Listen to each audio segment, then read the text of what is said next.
É com alegria e satisfação que cumprimentamos a todos com a paz do Senhor. Amém? Estamos aqui para mais uma videoaula da Escola Bíblica Dominical, a Igreja Assembleia de Deus, Ministério Belém, na cidade de Pindamonhangaba. Você que está nos acompanhando, seja muito bem-vindo. Estamos em uma série nesse trimestre, na aula para os jovens, a sala dos jovens. Isso mesmo, eu sou o pastor Ricardo Sobral e estamos lecionando esse trimestre de 2021, primeiro trimestre, para a sala dos jovens. E o tema da revista desse trimestre é Ensina-nos a orar, exemplos de pessoas de oração e orações, que marcaram as Escrituras. Então fique conosco e tenho certeza que será uma aula proveitosa e de muito ensinamento para todos nós. Pois bem, estamos na quinta lição e hoje vai falar sobre a vida de Neemias, a oração de Neemias, a oração de um construtor, tá certo? A oração de um construtor. E os objetivos dessa lição é mostrar a tristeza de Neemias diante da miséria do seu povo, demonstrar a importância do jejum e da oração e enfatizar os resultados da oração de Neemias.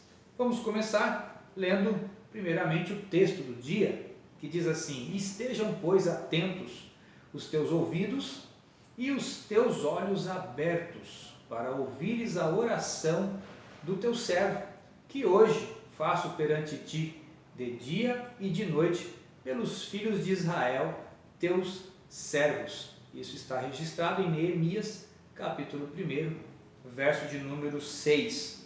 E com Neemias nós vamos aprender duas valiosas lições. A primeira é que a oração ela é uma ferramenta indispensável para que nós possamos vencer os maiores desafios. E precisamos também aprender a eleger as prioridades certas nas nossas vidas. Esse será o nosso desafio no dia de hoje para a lição de Neemias. Pois bem, diante disso, nós começamos falando sobre a introdução. É importante a gente entender um pouquinho do livro de Neemias. Neemias nós encontramos relatos que nos revelam preciosas lições acerca da oração, da sensibilidade para com a dor do nosso próximo, da disponibilidade em ajudar quem precisa, da fidelidade à soberania do Senhor e da integridade do homem que serve a Deus. Tem aí 4 palavrinhas-chave que você precisa guardar no seu coração, que é a sensibilidade, a disponibilidade, a fidelidade e a integridade de Neemias. Que nós possamos aprender hoje como colocar isso em prática por meio da oração. O primeiro tópico dessa lição fala sobre a tristeza de Neemias diante da miséria do seu povo. E ele está dividido em 3 subtópicos, onde nós vamos estar explanando nesse momento. Nos tempos de reconstrução, os tempos em que Neemias e Esdras foram marcados, Esdras é um escriba que participou também da leva de pessoas do povo de Israel. Então, foram tempos marcados pela reconstrução, tanto da identidade de um povo sofrido, e eles fizeram isso através da renovação espiritual e da retomada da consagração a Deus. É no livro de Neemias que nós vamos encontrar relato acerca dos fatos ligados, ao retorno de Judá no ano de 444 a.C. Para que você entenda um pouco, o livro de Neemias ele foi escrito no período babilônico, ou seja, no período de cativeiro. Você se lembra que o povo desobedeceu a Deus e Deus, como castigo, colocou eles em cativeiro, ou seja, permitiu que outra nação, uma nação ímpia, a Babilônia, os levasse de sua terra para a Babilônia e lá permanecesse cativos por 70 anos. Isso aconteceu em 586 e eles começaram a retornar em 516 a.C.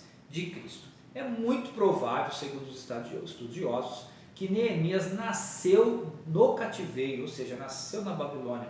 Mas apesar de ter nascido na Babilônia, ele não deixa a sua origem, que é Jerusalém, que é Israel. A Babilônia ela é derrubada, né, por outro império, depois mais à frente, que é o Império Medo-Persa. E é justamente nesse Império Medo-Persa que permite que o povo de Israel comece a retornar para a sua terra. Depois que os Medos-Persas conquistam a Babilônia, eles então passam a permitir que os judeus voltem para a sua terra natal. E a primeira leva acontece em 516 a.C., liderados por Zorobabel. E essa primeira leva de judeus, eles voltam para reconstruir o templo, para construir o templo que havia sido queimado, fendido, derrubado pelos babilônicos. A segunda leva acontece em 457 a.C. e é liderado por Esdras, tá certo? O escriba. Esdras vai então ensinar a lei ao povo.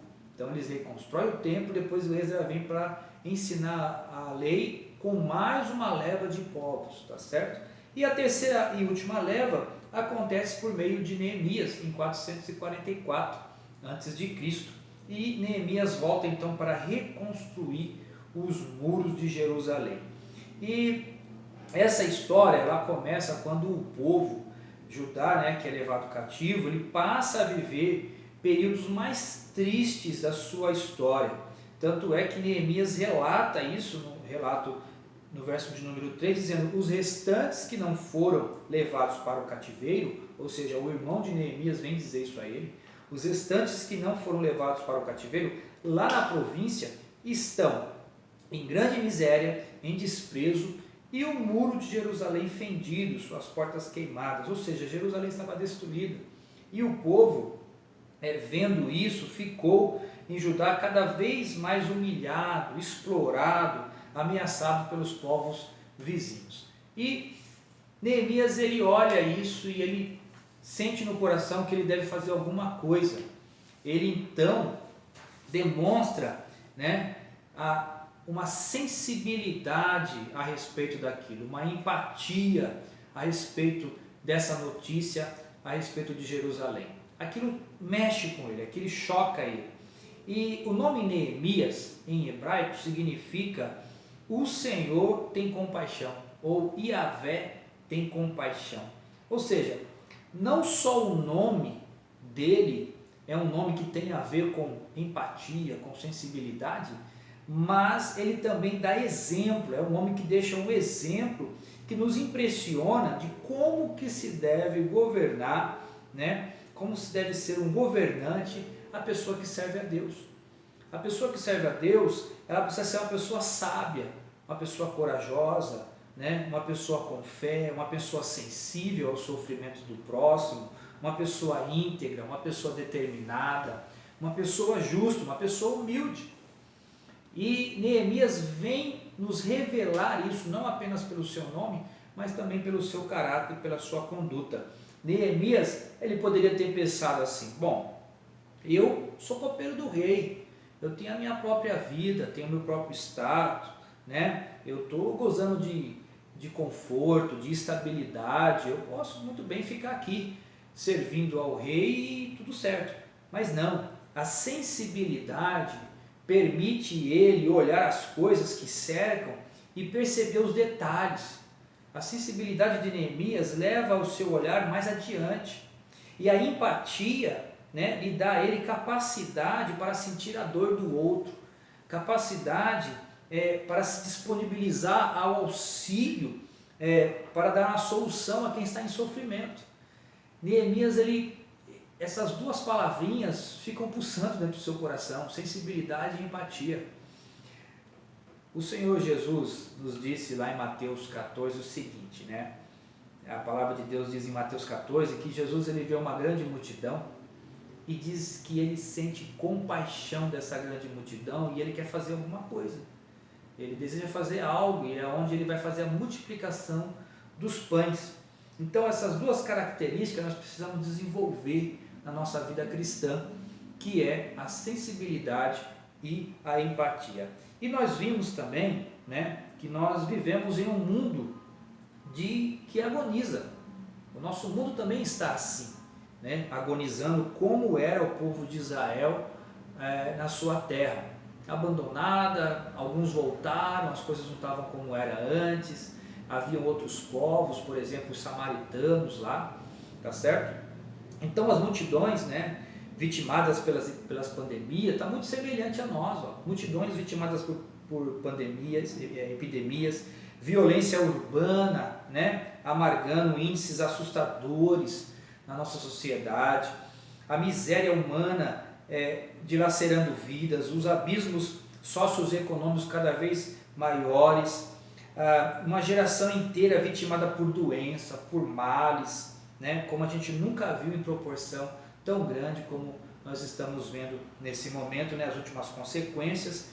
E a pergunta que fica para nós é como que nós, corpo de Cristo, né, que fomos chamados a ser atuantes, podemos mostrar esperança para essas pessoas. Como? Tendo sensibilidade e empatia. Por isso o apóstolo Paulo disse em Gálatas 6:9, não nos cansemos de fazer o bem, porque ao seu tempo ceifaremos ou ao seu tempo colheremos. Então nós não podemos nos cansar de fazer o bem. Precisamos ter esse mesmo sentimento que houve em Cristo Jesus. Esse foi o nosso primeiro tópico. O segundo tópico fala sobre Neemias ora e jejua em favor do seu povo. E nesses 3 subtópicos, né, nós vamos ver que Neemias, ele, verso de número 4, e chorei e lamentei por alguns dias. Quando ele ouve a notícia de tudo aquilo que foi relatado para ele, de como é que estava a cidade de Jerusalém, os muros de Jerusalém, as pessoas que lá estavam, seus parentes, seus amigos, diz que ele chora e lamenta por alguns dias. Neemias é aquele homem de oração, mas também é um homem de ação. E, porém, todo ser humano tinha, né, também o seu limite emocional. Apesar dele ser um homem que a gente percebe de caráter forte, ele tem um limite emocional. Ele também tem sentimentos, tá certo? E há uma necessidade de abrir o coração, de chorar, e é o que ele faz. E hoje nós vivemos em tempos onde muitos afirmam, né, que o choro e o lamento são sinais de fraqueza. Muito pelo contrário, isso é um engano, isso é uma falácia, a pessoa que pensa dessa forma. Por quê? Porque Eclesiastes 3:4 diz assim, ó, há tempo de choro e há tempo de riso, há tempo de lamento e há tempo de júbilo. Então, se a palavra de Deus está dizendo que há tempo até para as coisas ruins e para as coisas boas, nós precisamos acreditar nessa palavra. Tem momentos que nós estamos bem e tem momentos que nós não estamos tão bem, não é verdade? Que nós possamos ser semelhantes a Neemias, que também possamos chorar, né, e lamentar as injustiças do mundo nas nossas orações que nos cercam, as pessoas que estão ao nosso redor, as dores, né, as pessoas que estão sofrendo por miséria, aquele mal. Tem pessoas que não têm o que comer, por exemplo, e a gente não chora por essas pessoas. E a palavra de Deus está dizendo que nós precisamos copiar o exemplo de Neemias. Pensa, eu acredito que Neemias nunca tenha ido na sua cidade em Jerusalém, mas só de ouvir, ele nem sabe quem é que estava lá, mas só de ouvir ele sente a dor e chora. Assim como Jesus, que nós possamos ter nossos corações também dilatados ao sofrimento do próximo e pronto a sermos impelidos por Cristo para estender a mão. Tem alguma coisa que a gente pode fazer, tem alguma coisa que está ao nosso alcance, tenha certeza disso, mas nós precisamos chorar por essas pessoas. O texto também fala no verso 4 que ele esteve jejuando e orando, ou seja, depois de ter passado um tempo chorando e lamentando, ele apresenta agora uma nova etapa, que é a etapa do jejum e da oração.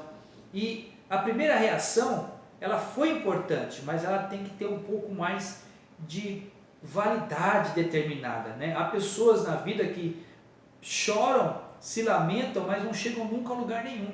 Por quê? Porque passam o primeiro momento, chega a vez da ação, né? E elas não têm a ação, a proatividade de algo mais. Neemias falou assim: eu não posso ficar só chorando e lamentando, eu preciso fazer mais alguma coisa.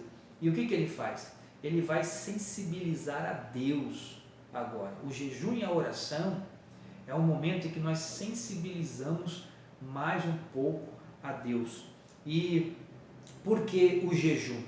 O jejum é deixar de se alimentar, é cuidar da vida espiritual, tá certo? E o motivo é simples: quando jejuamos, submetemos as nossas vidas a uma dependência total a Deus e passamos a nos alimentar apenas da ação do Espírito Santo em nós. Jesus deixou muito importante instruções acerca do jejum. O jejum é algo íntimo, é algo pessoal. Você não tem necessidade de ficar falando por aí, né? Às vezes a gente cai nesse erro de ficar falando: estou jejuando hoje, né? Não há necessidade. O Senhor Jesus disse assim: olha, porém tu, quando jejuares, unge a cabeça, lava o rosto, para não pareceres aos homens que jejuas, mas sim ao teu Pai que em oculto, e o teu Pai que o vê em oculto te recompensará, tá certo? Então o jejum, ele vem para, eu costumo dizer que é como se fosse a argamassa para fortalecer a tua oração, para fortalecer a tua comunhão com Deus, tá certo? E quando você estiver em jejum, a abstenção de alimento, tá certo? Você precisa subjugar a sua carne, você precisa colocar a sua carne no lugar dela, e o Espírito Santo é aquele que está dentro de você para te ajudar a fazer isso. E por que ele faz? Por que ele lamenta? Por que ele chora? Por que ele jejua? Por que ele ora? Porque ele vai se apresentar ao rei, ele vai na presença do rei. E esse imperador, quando vê Neemias, olha só a pergunta que ele faz: que me pedes agora? Que me pedes agora? Quem sabe Deus está falando isso para você nesse momento. Que me pedes agora? Você está na presença do rei. Quando você está orando, jejuando, pode ter certeza, chorando e lamentando, você entra na presença do rei. E quando você entrar na presença do rei, que é o nosso Deus e Pai, pode ter certeza que a pergunta que ele vai fazer para você: o que é que você me pede agora? Bom, Neemias, ele era um homem de oração. Então, antes de fazer o pedido ao rei, ele faz uma pausa. Ele faz uma pausa e em pequenos segundos ele faz uma oração, e depois dessa oração, então é que ele faz esse pedido. Ou seja, Neemias teve a sua trajetória marcada também por orações espontâneas, revelando uma contínua dependência da direção divina. Às vezes nós não recebemos algo que pedimos porque nós somos afoitos, porque nós não paramos, não damos uma pausa. Senhor, eu preciso fazer isso agora, mas antes eu quero orar ao Senhor. Antes eu quero pedir uma orientação, um pedido, uma iluminação, né? Então, quando fazemos da oração uma prática constante, em nossas vidas não existe desafios intransponíveis nem batalhas que você não possa vencer. O apóstolo Paulo disse assim em Efésios 6,18: orando em todo o tempo, com toda a oração e súplica no Espírito. Você não pode só orar quando você está de joelhos, quando você está na igreja. É em todo tempo no Espírito. Em todo tempo. Em todo momento. A nossa vida deve ser uma vida de oração. Tá certo? Esse foi o tópico 2. O tópico 3 diz os resultados da oração de Neemias. E dentro desses resultados dessa oração, nós vamos ver qual foi a resposta do rei para Neemias, né? Após aproximadamente 4 meses orando, jejuando, chorando, lamentando, chega a hora, né, de Neemias se apresentar diante do rei. Chega a hora em que ele está diante do rei, é o grande dia, o rei olha para ele, para a face dele, né, e imediatamente percebe que ele está com um semblante triste. percebe que algo está errado e pergunta: por que está triste o teu rosto? Porque você não está doente. Ou seja, o semblante era triste, mas o rei sabia que não era uma doença física, era uma doença de alma, era algo que estava dentro dele. E é assim que acontece quando nós nos apresentamos diante de Deus. Quando nós estamos com a nossa alma dolorida, com a nossa alma angustiada, o Senhor vai perguntar: por que sua alma está assim? Por que essa tristeza? Sabe? E Deus conhece o nosso coração, Deus conhece a nossa alma, Deus conhece o nosso interior, e Ele sabe quando nós estamos sendo sinceros com Ele. Amém? Então, como servos do Altíssimo, faz a sua parte. Foi como Neemias, ele fez a parte dele, orou, jejuou, lamentou, chorou, apresentou diante de Deus, fez uma oração diante de Deus. E qual foi o resultado? O rei deu permissão para que Neemias fosse o governador sobre Judá naquele momento, né? E redigiu um decreto real que viabilizou toda a construção da obra. Sabe por quê? Porque o Senhor Deus quebrantou o coração do rei. Às vezes nós precisamos de recursos e a gente fica tateando em tudo que é lugar. Basta chegar diante do Todo-Poderoso, porque a resposta que precisamos está com Deus. Por isso nós devemos orar como Neemias, corajosamente, poderosamente, insistentemente, tá certo? Para que Deus nos abençoe. Agora, sempre haverá adversidades. As adversidades fazem parte do nosso caminho, né? E Neemias não foi diferente. As nações vizinhas, né? A própria comunidade judaica empreendeu frentes de oposição ao trabalho da reconstrução que Neemias foi lá fazer. Olha só, foi lá fazer uma benfeitoria para o povo, e o povo ainda tentou embargar a obra, atrapalhar a obra. Surgiu outros camaradas aí, como Sanballat, Tobias, sabe? Querendo atrapalhar o empreendimento, né? A vontade de fazer. E qual foi a resposta de Neemias? Ele simplesmente orava e trabalhava ainda mais incessantemente. Se você deseja vitória na sua vida em alguma área, você precisa aprender a transpor as adversidades, os opositores, aqueles que falam que você não vai conseguir, que você não tem jeito, que é difícil. Você tem que superar isso, você tem que passar por cima disso. Sabe por quê? Porque Deus está com você. Porque Deus já te deu na sua mão a ordem, Deus já te deu na sua mão, né, uma carta branca, redigida. Olha, aqui está todo o material, aqui está tudo que você precisa. Você só basta crer.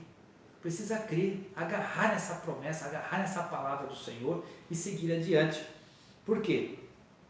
Porque no final, olha que coisa bonita que Neemias faz. Neemias, ele diz assim, ó: o nosso Deus fizer essa obra. Ele não atrai para si a honra de ter reconstruído os muros. Ele fala: olha, foi Deus, eu reconheço que foi Deus, Ele que abriu a mão, Ele que Ele que fez tudo isso. Isso só está de pé porque Deus quis assim. Deus abriu as portas, Deus tocou no coração do rei, Deus afastou os opositores, Deus nos deu força para não desanimar, para continuar de pé. É assim que você deve fazer. Quando algo bom acontecer na sua vida, quando uma vitória acontecer na sua vida, nos estudos, nas amizades, nos relacionamentos, uma conquista que você teve, agradeça a Deus. Atribua a Deus, dê os méritos a Deus, porque se Ele não tivesse te dado graça, força, misericórdia, capacidade, inteligência, talento, você não teria conseguido, não é verdade? Então, eu quero terminar essa lição dizendo que Neemias nos ensina, né, com a sua vida de oração e comprometimento com a obra de Deus, que a verdadeira adoração não se restringe apenas ao exterior. De forma nenhuma, mas principalmente é o fruto de uma transformação no coração daqueles que buscam a Deus em espírito e em verdade, conforme João 4:23. Espero que essa aula tenha sido bênção para a tua vida. Espero que você possa seguir o exemplo de Neemias. Ore ao Senhor, Busque ter uma vida de oração. Busque ter uma vida de entrega ao Senhor. Coloca tudo diante dele. Não esconda nada do nosso Deus, porque Ele vai te ajudar através do seu Santo Espírito. Amém? Deus abençoe sua semana. Deus abençoe a sua casa. Deus abençoe sua vida. Um forte abraço. Até a próxima aula. Em nome de Jesus.